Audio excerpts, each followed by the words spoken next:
Ben salut, moi c'est JP. Moi, c'est Julian.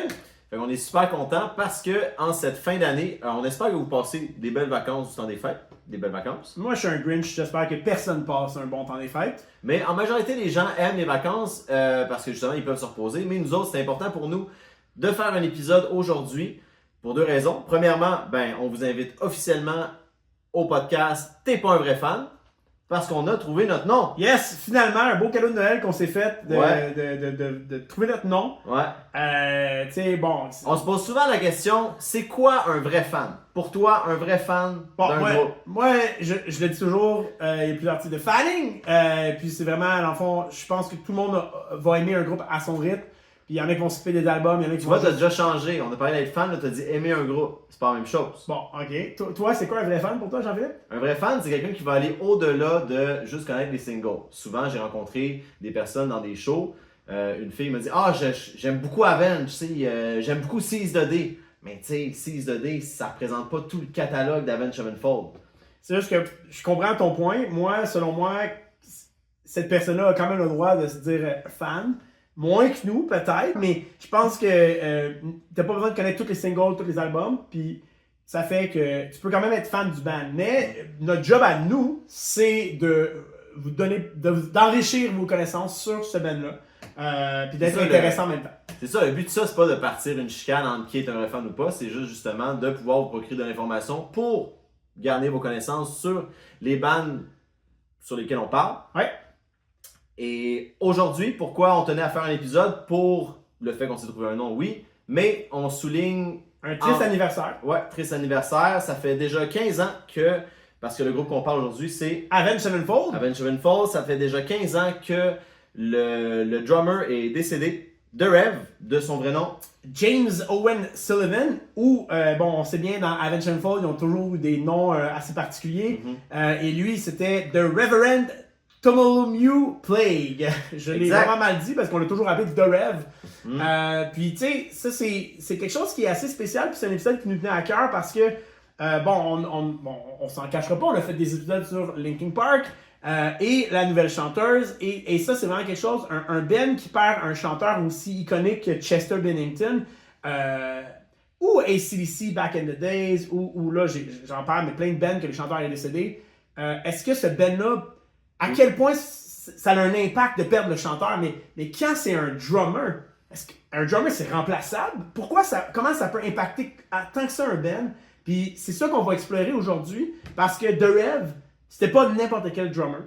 On va avoir toutes sortes de drummers. Souvent dans les groupes, de ce que je connais des drummers, c'est souvent les personnages les plus effacés.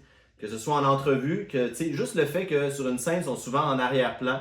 Souvent, on va mettre le chanteur parce que c'est souvent le membre que les gens connaissent le plus. Sur les pochettes d'albums ou sur les posters, ou c'est pas toi justement, là on le verra pas, mais ton poster d'Avenge là-bas, où que les membres sont un peu plus effacés. Souvent, le chanteur est en plein milieu, c'est lui, puis on a tendance à croire même que quand le chanteur chante, vu que c'est lui qui chante, on prend souvent pour acquis que c'est lui qui écrit. Ouais, et c'est pas toujours le cas, on va pouvoir l'explorer un peu plus dans cet épisode, justement. Parce que le but, oui, c'est de souligner l'anniversaire, voir comment c'est un membre qui avait un impact important sur le groupe, mais aussi on veut comparer justement le avant et après son décès.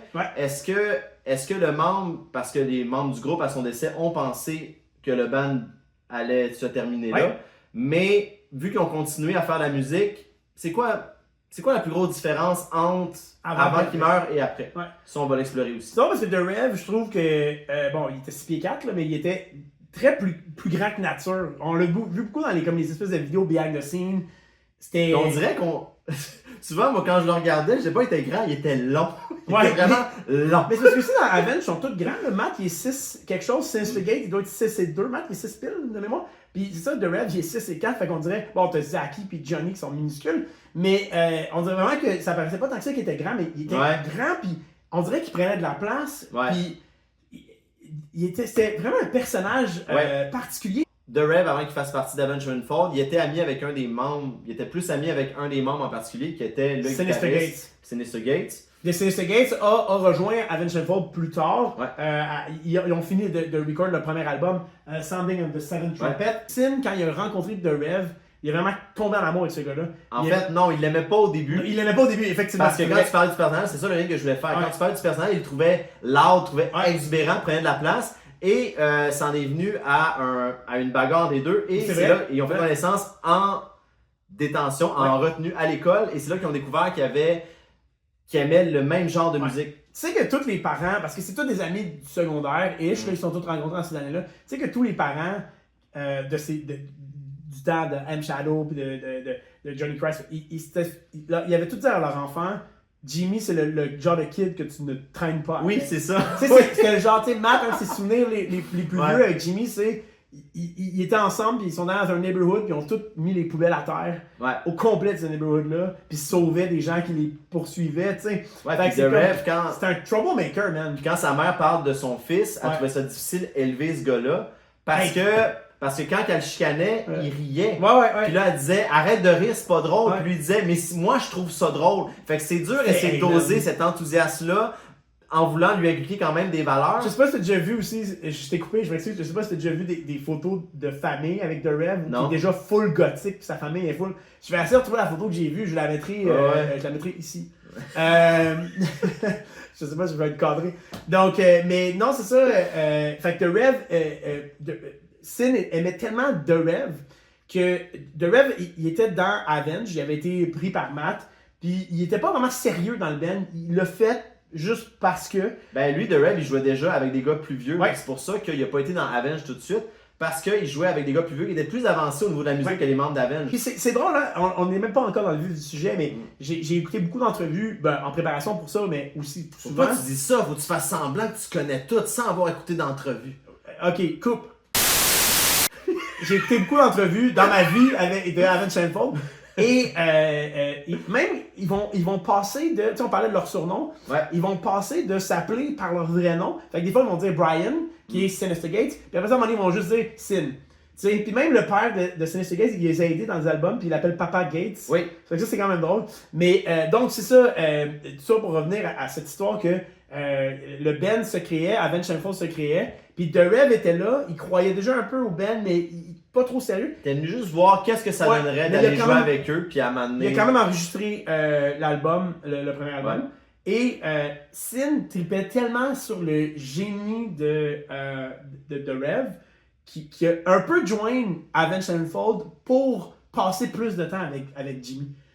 Fait que ça, c'est insane quand même, c'est fou. Le seul moment de Sin qu'on entend sur le premier album, c'est l'intro To End the Rapture. C'est le seul moment qu'on entend Sin, parce que tout le reste de l'album, Sin n'est pas présent dans cet album. Exactement. Je vais aller avec une dernière information qui est moins importante avant de rentrer un peu plus dans le vif du sujet, juste parce que je m'en suis écrit pour la dire.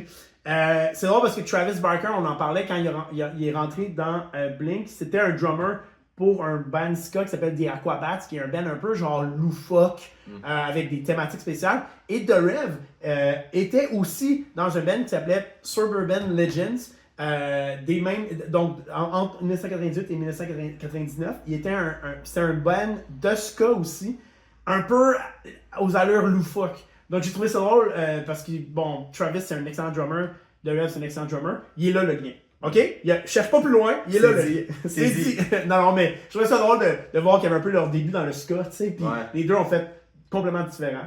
Mais c'est intéressant. Anyway. Donc là, on avait la formation connue, c'est-à-dire avec M. Shadows comme chanteur, Sinister Gates, le guitariste, Zaki, Johnny et The Rev, qui ont gardé ce line-up-là intact jusqu'à temps que finalement... sous ce line-up-là, ils ont fait... Hey, attends!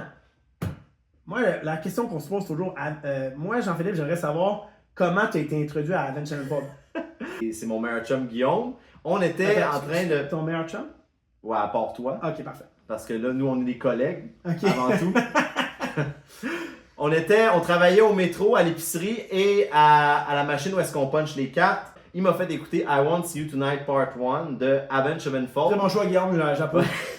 Puis là, toi, tu te souviens pas exactement, mais c'est quoi la première chanson? On m'a introduit à Awaken the Fallen quelques mois avant que Bad Country, le single, sorte. À ce moment-là, de City of Evil. Donc, Awaken the Fallen, je suis allé les voir en show au Metropolis en 2005.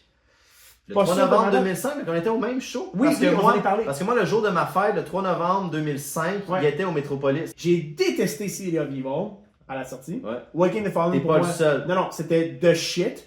Et City of Evil, qui est maintenant considéré un de leurs meilleurs albums. Je me souviens, Bad Country, la première fois que je l'ai entendu, j'étais comme, ah, c'est dégueulasse. Et en live, c'était insane. J'ai vraiment aimé ça. Mais tu vas me dire, je me souviens plus qui m'a introduit. Mais j'ai une petite idée, en fait, il faudrait que je lui demande si c'est elle. J'ai été introduit à ça, puis je pense que c'est la même personne qui m'a introduit à Nightwish. Je suis vraiment content d'être allé les voir en 2005, cette année-là. C'était un excellent show que je garde un très bon souvenir. Ben, puis c'est un show qui n'a pas joué beaucoup de tunes, mais sur City of Evil, il y a des tunes qui sont très longues. Ouais. Puis quand tu dis que t'as pas aimé City of Evil, il y a beaucoup de fans que justement ils ont quitté le navire Ouais. quand City of Evil est sorti. Parce que Waking the Fallen, quand tu vois l'évolution au début, très métal, beaucoup de gueulage aussi Ouais. de la part de M Shadows. Ouais. Après ça, dans Waking the Fallen, grâce à Sinister Gate, ils sont allés chercher un côté plus mélodique. Beaucoup plus mélodique. Ils ont varié beaucoup Ouais. plus de paroles chantées au lieu de juste du gueulage. Ouais. Finalement, à City of Evil, fini le gueulage, qui sont tombés plus hard rock. On parlait des genres tantôt. Ouais. Moi, Aven, j'aurais de la misère à les classer comme un band metal, alors qu'ils sont encore classés Je pense que c'est encore un dans ce band genre-là. metal. J'aimerais plus hard rock, moi. Je pense que c'est encore un band metal de par les solos, de par le style de guitare. Mais effectivement, c'est un band que eux-mêmes ont vraiment haï se faire label parce que faut pas oublier que c'est un band qui a fait le Vans Warped Tour. Et au Vans Warped Tour, ils ont quand même été genre très critiqués parce que c'est pas un band punk. Ouais. Puis c'est un band, je pense, qui ont tout le temps un peu haï les labels. Ne voulant pas se faire étiqueter, ils sont allés d'un point de vue plus expérimental. Et c'est là qu'on a vu la place que The Rev prenait. Oh my parce God. que l'album blanc, quand tu écoutes, peu importe le making-of, il a pris part à la composition des chansons, de plusieurs chansons Ouais. sur cet album-là. Mais ils ont laissé plus de place. D'ailleurs, l'album blanc, qui est l'album éponyme, 2007. Ouais. Donc, puis City of Evil 2005, puis Waking the Fallen 2003. Ouais. Donc, l'album, je suis vraiment bon à mes dates aujourd'hui. Ça fait changement. de avec Sum ça. 41. Ok, donc j'en fais encore des cauchemars. Mais c'est ça, donc l'album éponyme, Avenged Fold, un autre album que j'ai détesté à la sortie, qui est tellement excellent. Ouais. Qui est vraiment un bon album. Mais c'est ça, des fois, moi, puis c'est pour ça qu'on a cette discussion-là, des fois, on va en parler dans des albums review, on se garde ça, mais des fois, on écoute un album, puis sur le coup, on n'aime pas ça, ou toi, t'aimes pas ça, moi, j'aime ça. Puis des fois, avec le temps, il y a des albums qui vieillissent tellement bien. Même si c'était expérimental, moi je pense que ça vient de la tête musicale qu'il y avait en arrière de la Oui. composition des vrai. chansons. L'album blanc, L'album blanc, quand on parle de la composition de l'album, je pense ils ont donné beaucoup de cartes blanches à Jimmy. je pense qu'il faut parler un peu de A Little Piece of Heaven. Pas de suite. C'est des tunes qu'on entend de Jimmy très de belle façon à l'intérieur. Moi, j'adore la Oui, voix dégueulasse Jimmy. de Jimmy. Il y a tellement. On dit que Matt Shadows chante du nez. Jimmy, c'est dégueulasse. Mais Chris, que j'aime ça. Je voulais pas dire Chris. Mais maudit que j'aime ça, sa voix dans des chansons. C'est le ton nasillard bizarre qu'il faut que tu Oh, t'habitues. C'est weird, man. Mais j'aime ça. Tu sais, puis c'est un des rares que le drummer chante le refrain d'une chanson. Ouais. Dans Critical Acclaim, c'est lui qui chante le refrain. Donc, toi, t'étais un peu surpris. Moi, j'étais moins surpris parce que t'en as parlé tantôt avec Pinkly Smooth, tu l'entends chanter. Ça, c'est son autre groupe avec Sinister Gates. Ouais. Puis un Mais autre groupe qui a déjà été en Avenged. Mais si j'avais jamais entendu Ouais. Pinkly Smooth, puis j'aurais entendu Critical Acclaim avec la voix de The Rev, j'aurais capoté tellement, j'aurais... Mais il y a beaucoup de gens qui n'ont pas entendu Pinkly Smooth. D'ailleurs, c'est pas on pourrait pas La mettre fois de- d'entendre ça, c'est weird. On pourrait pas mettre de chansons de Pinkly Smooth dans notre playlist parce qu'il y en a pas, ça existe pas, c'est pas. Mais moi, j'en ai sur mon iPhone, je sais moi pas si aussi, je ferais des... non. Ouais, Ouais, ok, j'en tu peux ai pas. mais on peut pas les On mettre peut parce plus qu'ils parce sont qu'ils pas, sont pas... les gens sont pas Spotify. On donnerait des J'ai titres dans même la essayé de le description. trouver sur eBay, cet album-là, puis je l'ai pas C'est trouvé. super Il y a difficile pas à beaucoup de trouver. copies. Non, exactement. L'album Nightmare, qui était presque 100% écrit avant le jour fatidique du Ouais. 28 décembre 2009. Et ça, t'étais où toi le 28 décembre 2009? J'étais chez ma fréquentation du moment et c'est Guillaume qui m'a appelé pour me dire « Hey, va voir ça, The Rev est mort. » Puis je me rappelle, j'avais lu ça, puis on en a parlé de la mort de Chester. C'est fou comment de la musique, ça vient nous chercher. Puis Ouais. ça, je pense qu'on est d'accord là-dessus. La musique vient tellement nous chercher. On aime tellement ça que quand un membre d'un groupe qu'on aime meurt, on dirait vraiment qu'on vit un vrai deuil. Ouais. Un vrai de vrai deuil. Ouais, vraiment, honnêtement, moi c'était. c'était le deuxième deuil de cette année-là, parce que faut pas oublier que cette année-là, il y a aussi Michael Jackson qui est décédé. Aïe, aïe. Ouais, c'est vraiment fucked up. Puis je m'excuse à tous les fans de Michael Jackson, mais je me rappelais pas de ça. Non, mais puis c'est en juin 2009. Puis je vais faire une parenthèse. Moi, la mort de Rev, ben, je vais répondre à ma propre question. Moi, j'étais avec mon ex à ce moment-là, puis je me souviens que je l'ai vu, puis j'ai été choqué, mais ça m'a frappé un peu plus tard. Il y a une affaire qui m'a toujours fâché par rapport à la mort de Rev, vraiment énormément. Les Grammys. Les Grammys de cette année-là, 2010, en fait, donc en janvier 2010, ont vraiment snobé la mort de Rev. Parce que déjà, Avenged était un gros band quand même. Là. Ouais, ben rendu là, ils étaient à leur top. Là. Puis, fait que tu sais, ils ont tout le temps une section In Memoriam. Et là, il y avait Michael Jackson. Ils ont eu une section complète pour Michael Jackson puis Les Paul. Mais il y avait aussi, cette année-là, qui est décédé? DJ AM, qu'on avait parlé aussi. Qui était le DJM, qui était le survivant, qui était la oui, c'est vrai. Qui était le survivant du plane crash, mais il est décédé aussi. Ouais. Donc, anyway, mais j'avais tellement été fâché que The Rev avait été snobé au In Memoriam des Grammys. Hey, puis les Grammys 2009, c'était l'année. C'est 2010, c'était le. Ah, ok. Grammy 2009, c'est Blink revient ensemble. C'est Blink revient ensemble, mais là, là on parle, parce qu'il est mort en décembre, ouais, c'est vrai. C'est les Grammy 2010, okay. Janvier 2010. J'étais là, hey, méchant de cérémonie les Grammy, Blink revient. Le 28 décembre 2009, on a The Rev qui décède à l'âge de 28 ans. Puis ça, c'est vraiment quelque chose, un autre truc que moi, j'étais vraiment déçu. Il aurait pu se forcer puis mourir à 27 ans. Parce qu'il y a le fameux club des 27 ans. Bon, pour ceux qui ne savent pas, le club des 27 ans, c'est toutes les personnalités connues qui sont mortes à 27 ans. Je vais en nommer quelques-uns. Là. Il y a Kurt Cobain, Jim Morrison, Janis Joplin, Jimi Hendrix, Amy Winehouse. Mais je fais une blague, on ne décide pas quand on meurt, c'est vraiment triste. Mais il aurait pu faire partie de ce club-là. On dirait que c'est ça, le Chicago, il s'est fait snobber aux Grammys. En plus, il s'est fait snobber par le club des 27. Tu sais. Il y a eu beaucoup de rumeurs que c'était un suicide. Ah, puis ça. Parce que ça m'a fâché. Mais au-delà aussi, je veux juste faire un point. Lui, il avait dit au père de Sinister Gates, on en a parlé tantôt, lui, il disait il y a deux choses qu'il sait dans la vie. Qu'il va être une rockstar et qu'il va mourir avant 30 ans. Mais c'est ça. À cause de ça, il y a plein de monde qui ont pensé que c'était un suicide. Exactement. Donc, officiellement, la première réponse qu'on a eue, c'était il est mort de décès, cause naturelle. Ouais. Moi, ça m'a fait capoter. Cause naturelle. Le dos de 28 ans. Tu peux pas mourir de cause naturelle à 28 ans. Donc là, après ça, ils sont rétractés. Finalement, c'est une overdose de oxycodone puis d'alcool. Puis apparemment que le fait qu'il y avait un cœur enlargi a pas aidé. Une condition particulière. C'est une condition particulière. Puis là, bon, au moins, on était un peu plus... Puis les produits que tu as nommés, c'était des painkillers parce que c'était vraiment des choses qui avaient été prescrites pour des douleurs qu'il y avait. Donc, c'est un mélange malheureux, vraiment, on le dit. On a fait nos recherches, c'est un mélange malheureux. C'est un accident. C'est un accident. Puis moi, mais en même temps, il y avait le coude très léger. Ouais, il buvait beaucoup, puis ça l'inquiétait beaucoup ses proches, ça l'inquiétait sa mère. Même que Zaki, dans certaines entrevues, disait, même qu'à certains moments, ça le rendait triste de le voir boire comme ça. Il trouvait qu'il se maganait beaucoup trop. Mais ça rentrait dans le personnage de Rev aussi, que pour lui, il vivait la vie à 100 000 à l'heure. Même qu'il me semble que sur sa pierre tombale, ça disait, il a volé dans la vie et il n'a jamais touché le sol. Tu sais, pour dire que lui, c'était tout le temps par en haut, puis il n'y avait jamais de demi-mesure, ce qui rendait justement ça dangereux parce qu'il était aussi très explorateur en matière de drogue aussi. Quelque chose que les boys vont continuer à faire avec Ouais, mais c'est pas la même chose. T'sais, lui, c'était plus au niveau du party. T'sais, les boys, pour le dernier album, ça c'était micro-dosé. Mais The Rev, c'était vraiment au niveau de comment il faisait le party, puis il était explorateur. Tous les membres du band étaient très clairs. Jamais ils ont vu Jimmy, même s'il est allé à certaines désintox, jamais ils l'ont vu tant comme un addict, mais mettons qu'il se limitait pas. Exactement. C'est sûr qu'au niveau de la cause à mort, le mélange, c'est un mélange malheureux, mais on n'est pas surpris que ça ait pu y arriver. Non, puis là, bon, c'est ça. Comme je disais, il y a eu des rumeurs de suicide. Ça me gosse. À un moment donné, j'ai même vu que ceux qui y ont cru. Non, mais ça me dérange pas. Pendant quelques temps. Non, mais ça me dérange pas si tu crois à ça. Moi, c'est le monde qui font des vidéos avec des lyrics d'Avenged Sevenfold. Ils vont même aller chercher des lyrics de l'album blanc dans Brompton Cocktail. Puis là, d'ailleurs, Brompton Cocktail, juste finir ce que je veux dire. Puis là, ils disent, c'est sûr que c'est suicidé. Regardez les paroles de ces chansons-là. Puis ils font un montage en regardant, comment tu peux douter que c'est un suicide en lisant les paroles? Hey gros, c'est parce que c'est des artistes. Ouais, Tu c'est ça, peux à un pas moment donné- tout relier. Mais pour Non. lui, si tu crois pas que c'est un suicide en lisant les paroles, t'es un cave. Ouais. Ça, moi, ça m'a mis hors de moi. On trouvera cette vidéo de ce gars-là, on le mettra dans les descriptions, vous irez le haïr avec nous. Non, non. J'avais écouté avec Guillaume.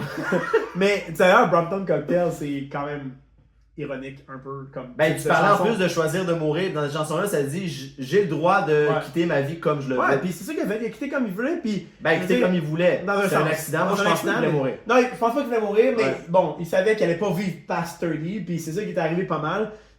Puis tu vois, bon, là, une information qui est tellement folle, puis c'est connu quand même, mais 3 jours avant sa mort, Ouais. il a apporté à M. Shadows la tune qui s'appelle maintenant Fiction, mais dans le temps, ça s'appelait Death. Voici la dernière tourne de l'album. Voici la dernière tune de l'album. Et il est mort. La tune s'appelle Death. Il est mort Ouais. 3 jours. Et ce qui est intéressant dans cette tune-là, c'est qu'ils ont gardé la majorité de ce que Rev avait chanté puis fait. Donc, comme c'est une partie des mots, le vocal n'est pas toujours clair. Des fois, il mormonne beaucoup. Ouais. Mais moi, je trouve que ça fait le. C'est tellement une chanson spéciale. Moi, c'est une de mes Ouais. préférées de l'album.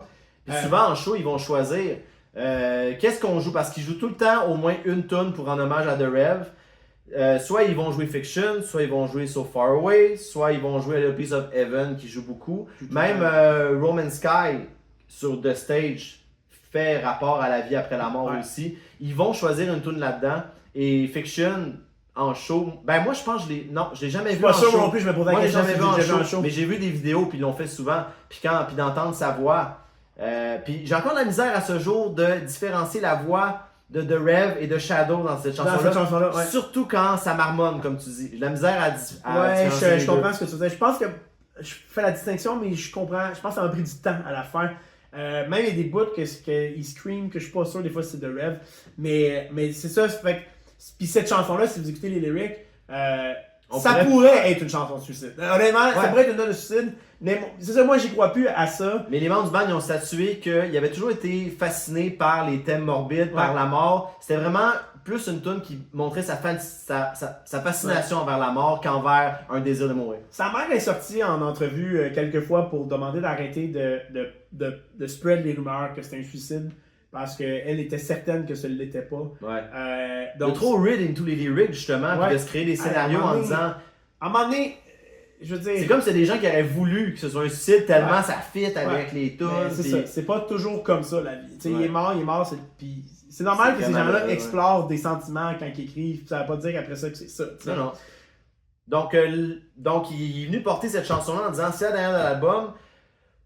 Tout l'album était. Toute la musique était écrite. Ouais. Et là, ils ont décidé de changer beaucoup les lyrics. Était écrit par The Rev. Ouais. Puis c'est drôle, en fait. 60%, c'est ça que Johnny avait dit. 60% de l'album avait été écrit par En fait, The j'avais Rev. lu, je pense, dernièrement 80%. Je me demande si je me l'étais écrit, mais En grande partie. C'était en grande partie. Ouais. Puis ce qui est quand même assez insane, c'est qu'avant la mort de Rev, il avait dit qu'il voulait que cet album-là soit thématique et beaucoup plus sombre et beaucoup plus émotionnel avant sa mort. Ouais. Et boum, malheureusement, il décède. Et là, tu l'as dit, ils ont réécrit beaucoup de paroles. Il y a des chansons qui existaient déjà. Comme... Pas la musique, mais ça, les paroles, ils ont réécrit pour rendre ça. Puis parce que Buried Alive existait déjà, mais là, tu sais qu'ils parlent de The Rev. Ben, ils ont tout remanié les lyrics. So Far Away, de je Rev. pense que ça a été racheté par après, mais fait que c'est vraiment, effectivement, il y a beaucoup de chansons qui ont été remaniées un peu, puis c'est normal, à un moment donné, c'est ça, tout fait un peu comme... Je pense qu'ils n'ont pas eu le choix parce que sinon l'album ne serait jamais sorti parce qu'ils n'auraient pas pu se Il aurait mettre à continué. travailler dedans. Puis, Exactement.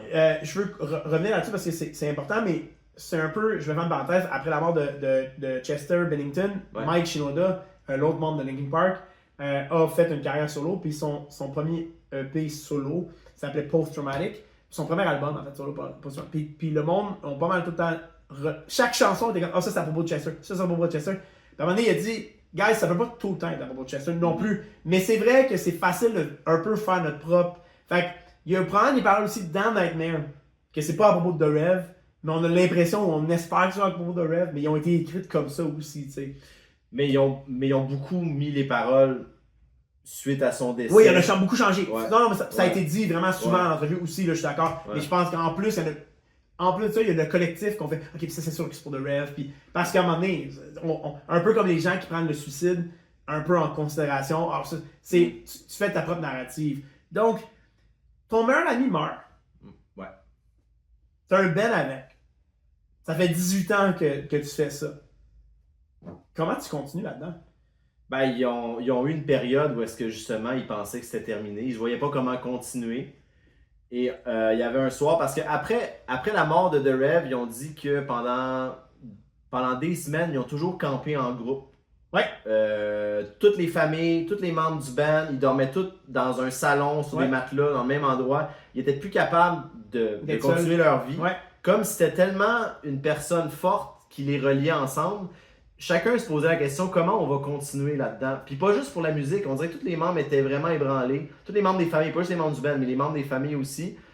Et là, c'est M. Shadows qu'un soir, il y avait l'impression que The Rev aurait voulu qu'il continue. Apparemment, moi, ce que j'avais vu, c'est que les parents à The Rev ont convaincu le reste du groupe. Probablement qu'M. Shadow était déjà down, les autres peut-être pas. D'après moi, Il parlait d'une lune bleue, là, comme d'un œil qui regardait. Là. Mais d'après moi, Sin, ça doit être celui qui a le plus été difficile à convaincre, d'après moi. Là, j'ai pas regardé la tune sur Faraway, c'est la tune que Sin a écrit. Ouais. Pour l'album, pour The Rev, il faudrait faire des recherches, savoir quand elle a été écrite, cette chanson. On le fera pour l'album review, d'après moi. Je serais vraiment curieux. C'est bon, c'est rare que c'est toi qui me ramène à l'ordre. On fait ça sur l'album review, calme tes nerfs.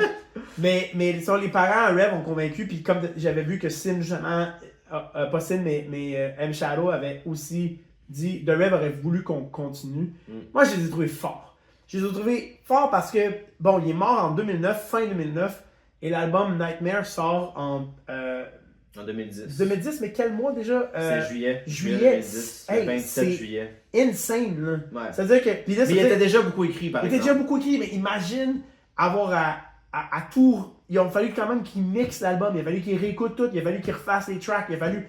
Et là. Mais je pense que ça a été un moteur dans leur processus de deuil aussi. Probablement. Parce que c'est comme si, au lieu de. Puis.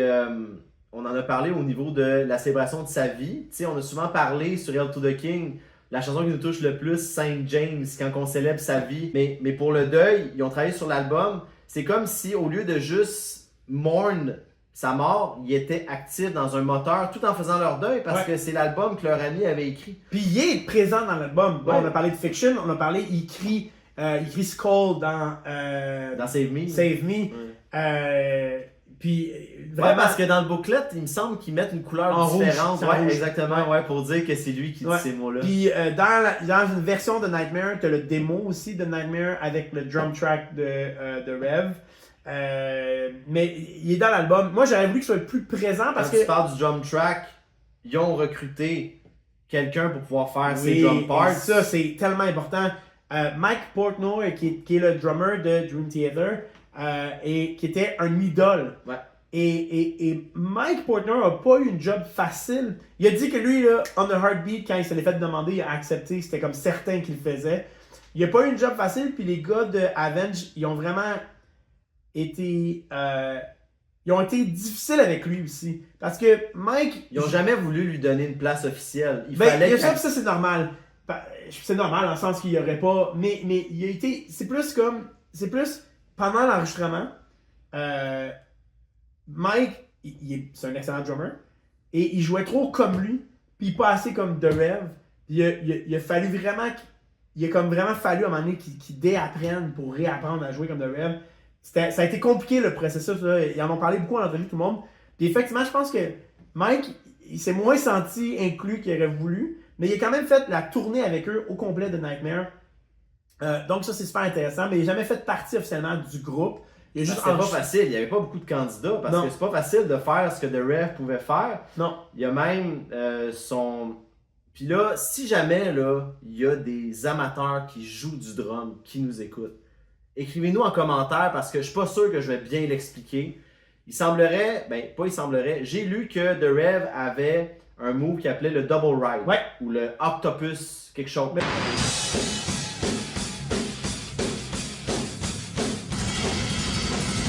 C'est double quelque chose, mais je Qui me fait souviens. qu'il va changer le tempo d'une tune. Au début, moi, je pensais que c'était juste Ouais. relié au double pédale. Mais Non. j'ai dû lire parce que c'est vraiment relié complexe. avec Ouais. séparer ses deux bras, puis il part avec. Mais il y Il a. passe aussi de comme 6-8 à comme 4-6. Ouais. Là, j'ai dit des chiffres. Mais pour bref, avoir c'est vraiment pour ça fait que je dis, s'il y a quelqu'un qui joue du drum qui peut nous éclairer là-dessus, parce qu'il n'y a pas beaucoup de.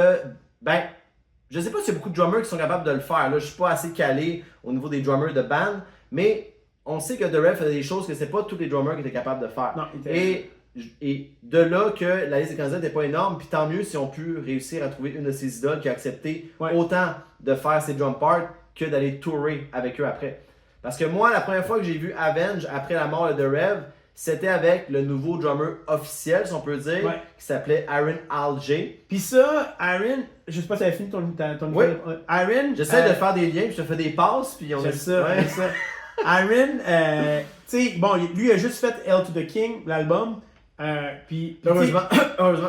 ben, les membres du groupe, parce que là, maintenant, le drummer officiel, maintenant, c'est Brooks Wackerman, que moi j'adore. J'aime sa L'ancien de Bad Religion. L'ancien un de Bad autre band que Religion. J'adore, Puis- ouais. puis Wackerman, en plus, tu sais, wacker, c'est taper, donc c'est quand même cool comme nom.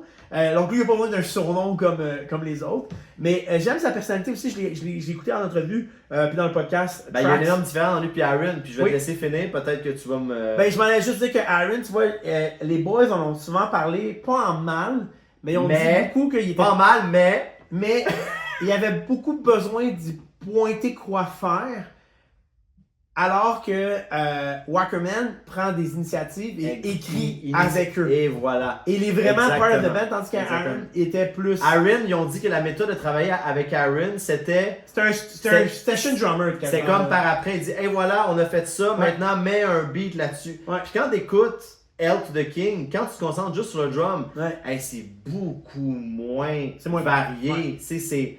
Puis là, je suis pas en train de dire que c'est facile parce que je suis sûr que être drummer point, c'est difficile. difficile, ouais. Mais lui, il tombait dans des grands souliers à chausser. Ouais, dans des grands souliers à chaussée. et peut-être que. Il devait se sentir petit dans ses culottes. Ouais, c'est ça. Ses culottes tellement Ses petites. culottes étaient tellement petites. Tellement petites. Mais je veux dire que. Si vous voulez comprendre, c'est le premier Ouais. épisode, j'ai bafouillé quelques expressions.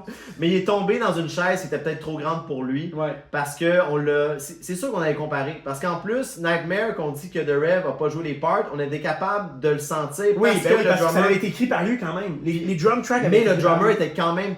Était capable. Puis, puis, important, on parle que The Rev écrivait pour cet album-là, mais Aaron n'écrivait pas. non, il écrivait pas, mais Ouais. The Rev écrivait pas juste les drum tracks, il écrivait les instrumentales, le piano aussi, c'est un pianiste, Oui, The c'est Rev, vrai. il écrivait les lyrics Ouais. aussi. Il participait à tout. Il participait à Ben, partir de ben, l'album éponyme. il Exact, parce participait. que hey, c'est bon, on se complète parce Ouais. que les albums 1 à 3, bizarrement, malgré que CD of Evil est mon album préféré, The Rev a pas tant participé à l'écriture. Puis moi j'ai adoré Nightmare à la première écoute, la tune et l'album. Ouais. C'était la première fois que j'aimais un album d'Avenged Sevenfold tout de suite à la sortie. Parce qu'ils m'ont toujours un peu pogné d'un côté. Mais Ben, c'est l'album qui a été le plus attendu, avec justement la mort de Rev, Ouais. tout ce qu'on a parlé. Puis c'est un album qui revenait à une source un peu parce que ça ressemble beaucoup à City of Evil en termes d'écriture. Hey, t'es magnifique. Tu m'en parles CD of Evil parce qu'il y avait un lien avec Nightmare et CD of Evil. Oui. Quand ils ont écrit l'album blanc, Ouais. évidemment, quand tu dis que c'était moins bon, en comparant à CD of Evil,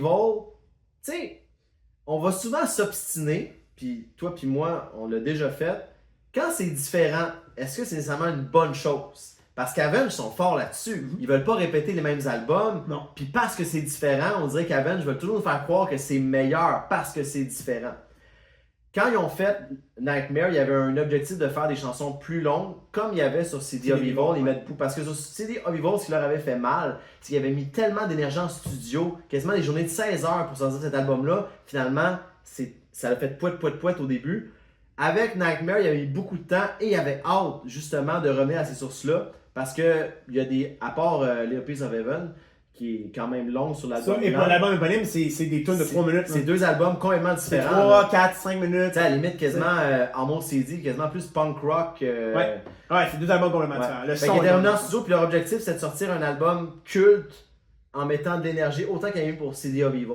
Puis moi, je dis souvent, Il y a toutes sortes de fanés. il y a tout ça, ça, il y a beaucoup de choses que je dis souvent en fait, mais tu sais, souvent, on va parler, moi, mon album préféré, c'est telle affaire, puis moi, mon album préféré, tu sais. Ouais. Des fois, pour moi, un album préféré, ça va pas nécessairement dire que c'est le meilleur de la discographie d'un band. Ça va être relié à une époque aussi. Ça va relier à une époque. Je pense que Nightmare, c'est dans leur meilleur, mais c'est aussi le fait que tout alentour de la mort de Rev et ce qui fait l'album. Ça fait mousser sa popularité beaucoup. Ouais, puis c'est aussi moi, c'est ça qui a fait que j'ai aimé cet album-là, puis j'ai réussi à convaincre des gens à réécouter cet album-là, puis à donner une deuxième chance à cet album-là en leur parlant de ma passion pour The Rev, puis du band.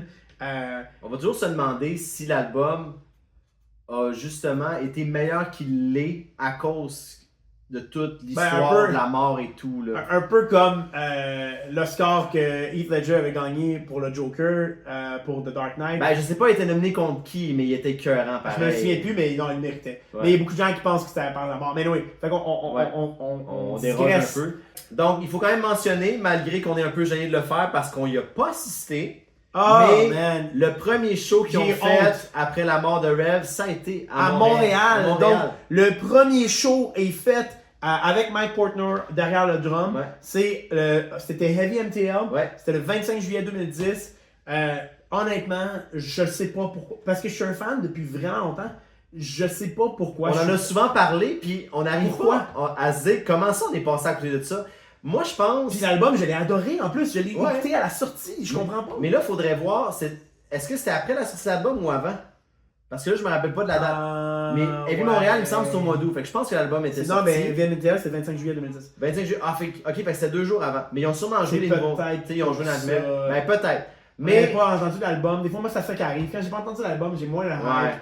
Je devais avoir écouté, Mais outre le fait, je sais qu'avec Guillaume, à l'époque, quand on allait voir des shows, les festivals, ça nous intéressait un peu moins parce qu'on sait que les bandes jouent moins longtemps dans un festival. Mais pareil, je veux dire, c'est leur premier show depuis... Comment à Montréal? Puis ça, il en parle encore. J'écoutais parce que Avenged Sevenfold, il y a un podcast, Tracks. Ouais. Il y a beaucoup de mensonges dans ce podcast-là, mais je vous disais... mensonges? C'est une blague parce qu'ils ont dit... Ils disent... J'ai commencé à croire ce que j'entendais là-dedans. Non, c'est parce qu'ils ont dit qu'elle allait sortir un épisode par mois, puis c'est pas vrai. Mais c'est pas... moi, là, les podcasters qui sortent pas les épisodes régulièrement, là, je les trouve BS. Moi aussi. Donc Tracks, le podcast Avenged, c'est officiel avec eux. Ils parlent avec le host. C'est vraiment intéressant. Mais puis ils l'ont mentionné plusieurs fois que le premier show pour eux, c'est vraiment important parce qu'ils se souviennent que c'est à Montréal. Ouais. C'était la première fois qu'ils montaient sur scène. Puis même quand l'IBAB est sorti, tu sais, le plus gros écart entre 2 albums, ça a été entre le plus récent, l'IBAB, Life is Boring, et le Stage, qui a quasiment qui a eu un gage de presque 6 ans. 2016, ben, le Stage c'est 2016, puis l'IBAB c'est 2022 ou 2023? 2023. 2023? On va aller voir un show, 2023. 2023, fait que presque 7 ans d'écart. Ouais, 7 ans d'écart. Puis, vu que ça faisait longtemps qu'Avenge n'avait pas sorti un album, c'est sûr qu'il y a eu la pandémie qui n'a pas aidé, malgré qu'il y a plein de bands qui sont devenus actifs contrairement à Avenge, ça c'est une autre histoire. Mais, quand ils ont fait l'espèce de vidéo teaser, parce que, tu sais, il y avait eu un décompte, un peu comme Linkin Park. Ouais. Mais, tu sais, contrairement à Linkin Park, Avenge, quand il a fait un décompte, il se passait de quoi à la fin du décompte? Puis là, ils ont fait une annonce, puis ils ont encore parlé. Ils ont vraiment mentionné encore ce show-là à Montréal, comment ça a été marquant. Zaki Vengeance, qui est l'autre guitariste du groupe, lui, il a même mentionné dans le podcast que tu m'avais écouté, super intéressant, l'épisode Welcome to the Family. Il disait qu'il espérait quasiment que l'avion s'écrase. Oui, je me souviens. Parce que il se demandait vraiment comment il allait réussir à faire ça. C'est comme s'il était encore dans le doute, est-ce que le band devrait continuer? Puis ce qui les ont aidés, c'est de réaliser que le deuil vivait avec les fans aussi. Oui, ça c'est Sinister Gates qui en a parlé. Ça les a aidés à... Parce qu'à un moment donné, quand t'es une personnalité publique, nous on sait c'est quoi. Quand t'es une personnalité publique... Presque 200 views, yeah! Quand t'es une personnalité publique, tu commences à tu sais... Tu réalises à un moment donné que d'autres gens aussi... Que tu as un impact bien plus gros que tu peux penser sur les gens. Tu sais, on a parlé des deuils tantôt quand un artiste mourait. Puis quand tu es un artiste, c'est ça, tu as des fans, puis à un moment donné, tu réalises que tu n'es pas seul. Tu sais que tu n'es pas seul parce que tu ta famille, mais à un moment donné, tu réalises que tu as d'autres gens dans le monde. Partout dans le monde que ça les a touchés, Ça les a touchés, puis justement, j'ai hâte de voir. Là, on est quelques jours shy away from le 15 ans officiel. J'ai hâte de voir si Avenge ont préparé quelque chose. Sinon, c'est pas grave. Mais ça reste que c'est ça. Nous, on va avoir fait quelque chose. Nous, on va avoir fait notre part. On va taguer M. Shadows. Mr. Shadows. Donc, on revient un peu à ce qu'on disait. Ouais, puis c'est ça, ben juste pour conclure, parce que je trouve ça vraiment intéressant ce que tu disais. Sin, justement, il disait, nous, on a eu la chance de faire notre deuil ensemble, tous les membres du groupe ensemble, mais tous les fans à travers le monde, ils n'ont pas eu de show pour se rassembler ensemble. Tu sais, oui, entre amis, tu sais, nous, on a tous nos amis proches qu'on a parlé, tu sais, la mort de Chester, on a fait ça entre nous, mais tous les membres du groupe réunis, c'était la première fois que tout le monde pouvait se prendre en disant, on a perdu le membre de notre groupe préféré, ben, en sous-entendant que ceux qui vont voir Avenged, c'est peut-être pas leur groupe préféré, mais c'est un groupe qu'ils aiment. J'ose espérer quand tu vas voir un band, tu l'aimes un peu. Tu peux avoir plus qu'un groupe préféré. Oui, c'est vrai. Mais c'était pour donner la chance aux fans Comme tu peux avoir plus qu'un autre meilleur ami. Hein, Guillaume? Oui, ça permet aux fans de finir leur deuil. Mais j'imagine que quand tu es un vrai fan, tu vas voir un band, tu les aimes un minimum. Mais oui, mais c'est en tout cas, je regrette de ne pas avoir été à ce show-là. C'est le genre de choses que si je peux retourner dans le temps, je le ferais. C'est vraiment comme j'aurais voulu être là, le vivre avec eux. Mais si je rencontre M. Shadow un jour, je vais lui dire que j'étais là. On peut, comme diraient les Denis de relais, on s'entend que c'est un souvenir commun. Exactement. Juste vous dire qu'on est très transparent dans ce podcast-là, mais on s'est parlé avant d'enregistrer en se demandant si on allait vous mentir et vous dire qu'on était à ce show-là. On a décidé d'être très honnête. Parce que, tu sais, surtout quand on vient d'annoncer que le titre du podcast c'était un vrai fan, là, on veut dire qu'on est des fans d'Avenged puis on n'est pas allé à ce show-là. On n'était pas des... Ce moment-là, on n'était pas des vrais fans. Donc parlons de la suite maintenant. La suite, donc... Parce que là, oui, on a aimé Nightmare, mais The Rev avait écrit beaucoup. Donc, il y avait encore une partie. Fait que là, on passe au après. Maintenant, le Avenged sans The Rev. Ça s'est senti. Qu'est-ce que c'est? Qu'est-ce que c'est? Hail to the King. Ouais. C'est un album, mais il y avait besoin de ça. C'est un album qu'ils ont fait le plus simpliste ever. J'ai jamais vu un album aussi simple. Même The Rev, souvent, Sin va dire souvent en entrevue qu'il est même pas fier de ses solos de guitare de cet album-là. Sin est rarement fier, hein? Mais ça manque beaucoup de personnalité. Exactement. Ça manque de The Rev. Puis moi, mon highlight de cet album-là, c'est la tune St. James qu'ils ont faite en honneur à The Rev. Qui était une tune bonus. Qui est une tune bonus. La version qui spéciale. aurait dû être une tune officielle. Qui l'est, dans mon cœur à moi. Ça reste que c'est des bons musiciens. Fait que tu vas pas dire que tout est dégueulasse. Non, mais quand tu compares à leur autre chose. Donc, le seul album avec Aaron, ça a été celui-là. Ouais. Et ensuite, pour The Stage, il a été une sortie surprise en 2016. Ouais. Tu parlais tantôt que Hail to the King, je sais pas ce que tu avais dit au niveau que c'était pauvre ou peu importe ce que tu as dit par rapport à l'album, mais The Stage, il y avait un concept. Ça paraît qu'il y avait une idée claire de ce qu'il voulait faire et qui est de loin meilleur. Est-ce que c'est parce que justement, il y avait plus un esprit de création beaucoup plus uni que on écrit, le drummer fait après, non, comme tu as dit, Brooks Wackerman, le premier album qu'il a fait avec Avenged et celui-là. Un tout beaucoup plus cohérent, très très bon. Et j'ai trouvé que The Stage, parce qu'il y avait un concept, ça l'a moins paru. De toute façon, c'était tellement différent de Hail to the King. Ouais. Ça l'a moins paru. La tune de Stage sonne quand même comme du bon vieux Avenged. Le reste de l'album, c'est mitigé. Mais là, ça nous amène après ça bon, il y a eu un jump de 7 ans. Ouais, parce qu'il y a eu la pandémie. Life is but a Dream, qui moi est un album que j'adore. Toi, je sais que tu as un peu moins aimé. Parce que je suis pas un vrai fan. Parce que t'es pas un vrai fan. Mais ça, moi, je vais te dire quelque chose qui est super intéressant. Attends, là tu vas le dire, puis je vais juger si c'est super intéressant. Jimmy The Rev Sullivan a des crédits, des writing credits sur la tune Mattel et Beautiful Morning sur l'album Life is but a Dream. Donc, techniquement, le dernier album qu'il a officiellement écrit, c'est Nightmare. Mais techniquement, dans cet album-là, il y a aussi des writing credits. Fait que c'était le fun. Il a participé d'une certaine façon à cet album-là. Donc ça, j'ai trouvé ça très bien. Ah, puis M. Shadow disent aussi, puis ça, j'en doute pas. Quand il dit, je suis sûr que The Rev aurait aimé l'album, ça, moi, j'en doute pas qu'il aurait aimé. Moi, je suis sûr qu'il aurait adoré. Moi, c'est quand, tu sais, on voulait un peu comparer le avant et le après. Moi, j'ai souvent dit, puis je persiste et signe, je pense que Avenged Sevenfold, il avait à peine frôlé le potentiel qu'il pouvait avoir, parce que The Rev, quand il est décidé, il était on a roll. Il avait écrit l'album blanc presque au complet. Nightmare, presque au complet. Ouais. Puis là, on se disait, bon, ben maintenant qu'il a pris cette ère-là, c'est quoi la suite pour Avenged? Parce que je trouve, on en a parlé au niveau des styles musicaux, ça va toucher beaucoup plus de styles. Un peu comme Linkin Park, quand il avait sorti Hybrid Theory en 2000, ça rassemblait tellement de gens qui aimaient le rap, qui aimaient le métal et tout. Moi, je pense que si The Rev n'était pas mort, il serait devenu plus big que Metallica. Je pense que Avenged Sevenfold... Là, tu m'as coupé, fait que je vais juste être certain qu'on ait bien entendu. Je pense qu'il aurait été plus big que Metallica. Je pense qu'il aurait été plus big que Metallica. J'ai failli te recouper une deuxième fois. Je pense... Tu veux pas perdre ton idée? Je pense que Avenge avec The Rev puis sans The Rev aurait vraiment été deux chemins différents. On le saura jamais, mais je suis d'accord avec ça. Plus vite qu'avec Metallica, je sais pas, Metallica c'est vraiment. C'est pas moi, c'est loin d'être mon band préféré. C'est un bon band. Mais là, leur dernier album était pas tant bon. C'est un.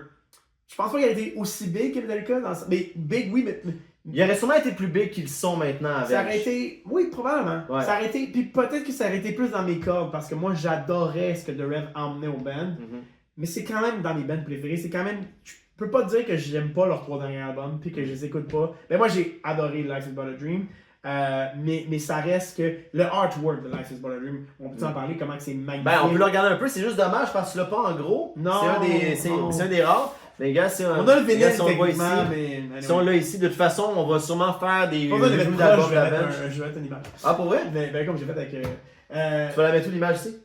Ici. Juste ici. Mais peut-être, je sais pas si on va... ça, je viens de dire qu'on va mettre une image. L'artwork de Nightmare, oui. Tout le monde le sait ou pas, mais ils ont mis Forever. Et ça a été la grosse signature de tous les fans. Oui. Ils ont mis Rev dans Forever, ils ont mis les lettres R-E-V pour The Rev en plus gros, parce que c'était comme une façon de... Moi, j'ai toujours trouvé que tu trouvais un petit peu trop ce jeu de mots-là, comment ils trouvaient ça. Hey, c'est vraiment hot, là. Je trouvais que tu trouvais un petit peu trop là-dessus. Ok. Moi, je comprends l'attrait, je le comprends l'attrait. Mais je pense que c'est leur façon de un peu de gagner respect. Moi, je pense qu'on est proche à la conclusion. Je pense qu'on a fait le tour. Ouais. Mais il y a une affaire qu'on avait dit qu'on viendrait dessus, c'est A Little Piece of Heaven. Oui, c'est vrai. Juste, je pense que c'est important. On parlait de Rev, on parlait de ce qui a amené. Parlons un peu de A Little Piece of Heaven. Little Piece of Heaven, c'est la tune que beaucoup de gens vont dire maintenant, puis je pense que ça, c'est parce qu'il est mort, vont dire que c'est la meilleure tune d'Avenged Sevenfold, A Little Piece of Heaven. Moi, je comprends la complexité, je comprends au niveau de la tune, c'est une tune spéciale. On se le cachera pas, c'est une tune qui est spéciale, qui ressort des sentiers battus. Quand on parlait qu'il avait apporté beaucoup à la création, là, il est vraiment allé dans son univers, au niveau que ce soit la mort, que ce soit le meurtre, la vengeance, puis on dirait même la nécrophilie. On dirait pas même, il y a de la nécrophilie. Non, je pense que le vidéoclip est très explicite aussi là-dedans. Là. Exact, puis tu sais, il y en a qui disent que c'était un peu la version horreur de L'étrange Noël de Monsieur Jack. Ouais. Nightmare Before Christmas, pour les gens qui écoutent leur film dans la langue originale. Oui. Ben, c'est parce que j'étais pas certain en anglais. C'est pour ça que j'ai dit ça. On a parlé de Walking Disaster de Sum 41 au niveau de l'amour que le band a pour la chanson et à quel point nous on l'aime. Je te dirais que je l'écoute des fois. Peut-être quand j'écoute l'album au complet, je l'écoute. C'est rare que mais moi c'est. Little Piece of Heaven, là. C'est le Bohemian Rhapsody de Queen. Donc, ce que je veux dire par là, c'est que Bohemian Rhapsody, c'est une excellente chanson. Tout le monde s'entend pour dire que c'est une excellente chanson. Tu ne skippes pas Bohemian Rhapsody. Elle est jouée à radio, tu ne changes pas de poste. Tout le monde connaît les paroles par cœur, mais elle a trop joué. On l'a trop entendu, puis ça en vient qu'à un moment donné, tu réalises même plus que c'est une bonne chanson. Nous, on est allé voir Avenged Sevenfold en show plusieurs fois. Il n'y a pas une fois qu'ils n'ont pas joué, que les fois qu'on est allé, moi en tout cas, il n'y a pas une fois qu'ils n'ont pas joué à Little Piece of Heaven, sauf toi, je pense, à Toronto. Ouais, j'ai eu la chance au mois de mars 2024, ils l'ont pas joué, mais ça, il l'avait un peu annoncé, il disait que c'est... Parce que toi, t'as vu 3 shows. Nous, on a vu 2 shows de Life is But a Dream, mais toi, t'en as vu 3, techniquement, officiellement. Ouais, ben, la seule raison pourquoi je suis allé voir lui de Toronto, parce qu'on l'a vu ensemble à New York, avec New York, après ça Montréal au mois de juillet. Montréal, 30 jours à part. Puis après ça, je me disais, bon, là, une 3e fois à Toronto, on va se calmer. Mais là, paf, il annonce, on va jouer, on va changer notre setlist, puis on va jouer. Puis nous, c'était décevant, parce que moi, je pense que j'aurais vraiment aimé, à New York, j'aurais vraiment aimé qu'ils jouent l'album au complet.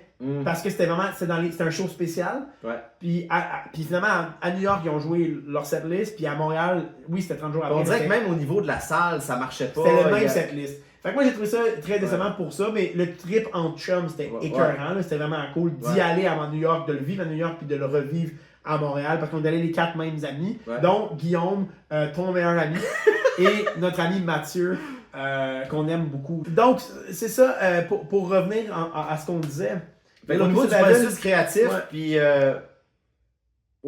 mais quand on dit Live Ballroom, vraiment, il dit, on est allé loin dans le processus créatif. Vraiment, tu peux pas nier que c'est un album complètement différent. Ouais. Donc, il faut lui donner plus de chance, comme tu me le dis souvent. Il faut sûrement lui donner plusieurs écoutes. Ouais. Mais je continue à penser... Parce que j'ai dit à plusieurs personnes qui n'ont pas aimé la première écoute aussi, là. Mais tu sais, le monde qui font juste dire c'est de la merde, tu sais, j'ai un peu... Ouais. Tu peux pas trouver que c'est de la merde. Tu peux trouver que ça vient pas dans tes codes, mais tu peux pas, en tout cas. C'est ça. Mais je continue à penser que même si The Rev aurait été trill par cet album-là, au niveau du processus créatif, ils sont allés très loin. Je pense que Avenged Sevenfold sans The Rev ne pourra pas aller au niveau qu'il aurait pu aller avec lui. Je vais continuer à les suivre, ça reste mon band préféré. Mais moi aussi, en fait, c'est ça, c'est que je suis 100% d'accord avec toi, c'est que Avenged va jamais... Bon, je l'ai pas mentionné, mais moi, The Stage, c'est un album que j'ai skippé un petit peu. Je l'ai jamais vraiment écouté, je me suis jamais assis à l'écouter de A à Z. On dirait que Hail to the King m'avait un peu traumatisé parce que Hail to the King manque tellement l'étincelle spéciale donne une chance à The Stage. Oui, je vais lui donner une chance. Ça parle beaucoup de l'humanité en général. Je vais lui donner une chance, c'est certain. Puis je l'écoute, je l'écoutais souvent en shuffle. Fait que j'ai juste pas. Mais ce que je veux dire, c'est que moi, Libad, tu vois, est revenu chercher un peu quelque chose en moi que j'avais perdu avec les années. Ouais. Mais effectivement, si je m'assois avec mes propres idées puis que je me mens pas à moi-même, Avenged sans The Rev viendra jamais me rechercher comme Avenged sans The Rev. Avec The Rev, tu veux dire? Ouais. Excuse-moi. Ce qui est complètement weird parce que j'aurais pensé la même chose de Linkin Park. Parce que moi, j'ai adoré. Moi, en ce moment, je tripe sur Post-Chester. Puis j'adore Chester. J'ai adoré Chester. Moi, j'ai jamais été autant peiné quand un artiste est décédé. Puis pourtant, moi, je trouve que Linkin Park. Puis c'est un chanteur, c'est différent, c'est fou. Mais Linkin Park, en même temps, Mike Shinoda, le gars qui écrit toutes les tunes, est encore là. Donc, on dirait que ça, moi, je suis full excité pour du Post-Linkin Park, Post-Chester. Mais Avenged, ça l'a baissé beaucoup depuis The Rev. Libad est revenu. Mais je pense que c'est toujours resté quand même. Puis ça, c'est une qualité que tu as. Ton ouverture est très grande par rapport à on va de l'avant. Puis toi, tu vas passer plus rapidement à moi, je regarde vers l'avenir. Ouais. Arrêtez-moi de me faire chier avec c'est pas comme avant. Oui, c'est pas comme avant, tu sais. Mais toi, t'es plus ouvert à dire, mais ça veut pas dire que ce sera pas bon. Je vais dire comme j'ai dit pour Linkin Park. Linkin Park, j'ai dit, si vous n'êtes pas content de la nouvelle chanteuse, t'as juste à faire ce que tu faisais pendant les 7 dernières années, puis t'écoutes Love Your Stock. C'est le même principe pour Avenged. C'est bien plate, mais c'est un blessing qu'on a encore de la musique. C'est sûr qu'on aimerait que ce soit plus comme telle affaire, ou plus comme telle affaire. Mais à la limite, voilà comme ça. Si t'aimes pas ce qu'ils ont fait post The Rev, donc Hail to the King, The Stage, puis Life is But a Dream, écoute pas.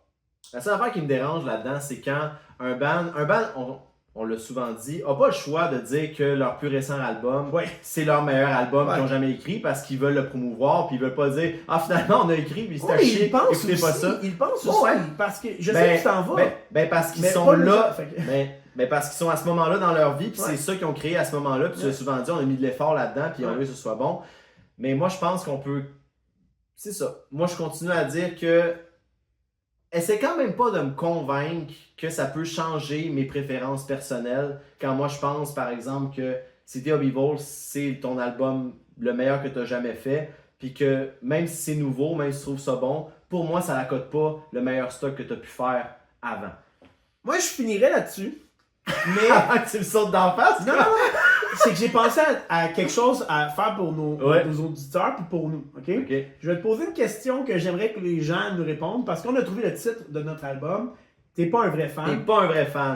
De notre album. J'ai encore dit album, de notre podcast. T'es pas un vrai fan. Donc, premièrement, on parlait d'aimer des albums. Est-ce que t'es un vrai fan d'Avenged Sevenfold si ton album préféré, c'est Sounding of the Seven Trumpet? Il faut que je réponde là? Ouais. Oui. Moi, je pense que musicalement, on a vraiment. C'est pas facile comme question. Parce qu'avec Linkin Park, avec One More Light, on a souvent parlé. Puis le monde qui me dit que One More Light, c'est leur album préféré de Linkin Park. Ah, ça, je comprends pas. Moi, moi, souvent, je m'en porte. Parce que je dis. Tu vas me regarder dans les yeux et tu vas me dire c'est meilleur qu'Hybrid Theory. Tu vas me regarder dans les yeux et me dire ça. Ouais. D'où là, tout le débat, t'es pas un vrai fan. Mais Sounding Seven Trumpet, c'est leur premier album, c'est tellement différent de tout ce qu'ils ont fait après. Comment? Le lien va être avec, quand Avenged a commencé, c'était comme ça. Puis après ça, ils ont vraiment changé. Et si c'est ton album préféré, t'aimes-tu vraiment le band?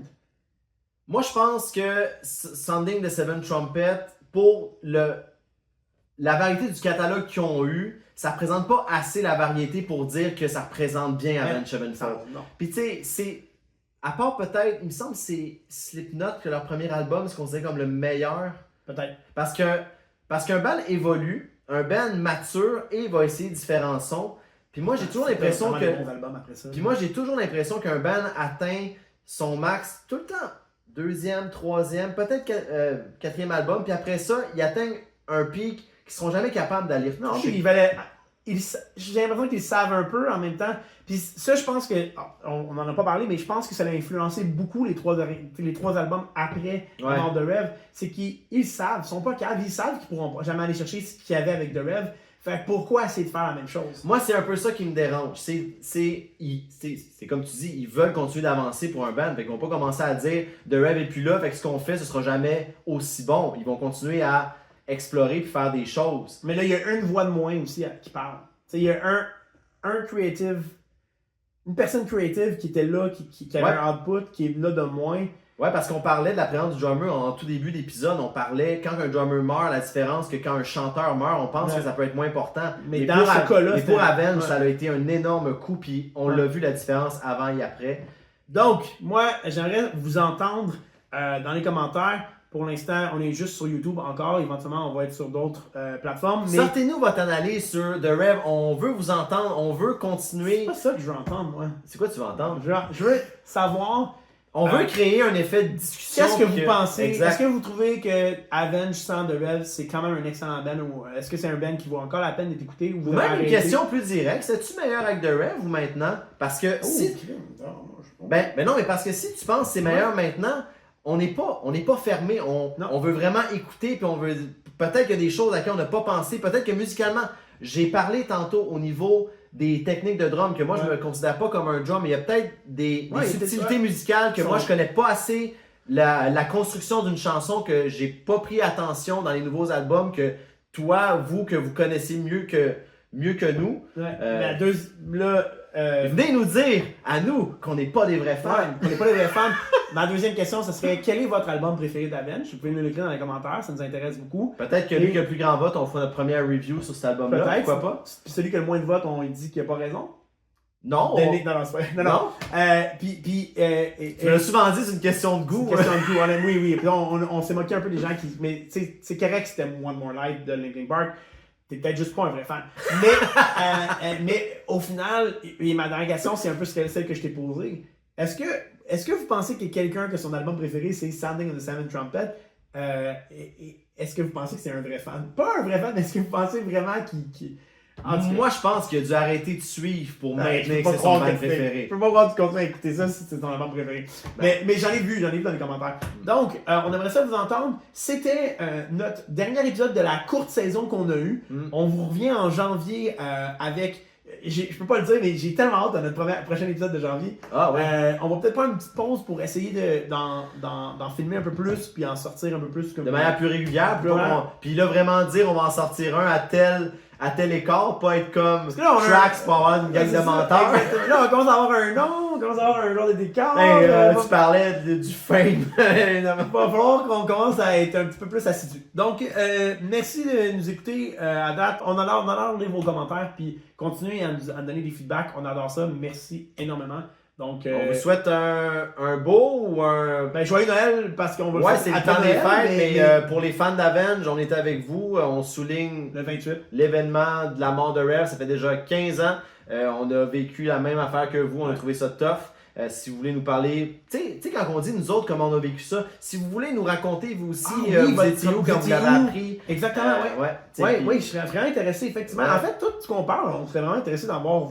Tu sais, la première chanson d'Avenged que tu as entendue, on dit comment ça a été introduit pour nous, ben pour vous aussi. On trouve ça intéressant d'entendre vos histoires, fait n'hésitez pas. Ouais, exactement. Bonne année 2025. On vous aime, puis on se revoit bientôt. Yo, il pas des fucking notes, man! Ben là, ils sont là. Moi, mes deux tunes que j'aime le plus de cet album-là, non, c'est pas vrai, il y en a plein, mais Critical Acclaim Attention, album review. Oui.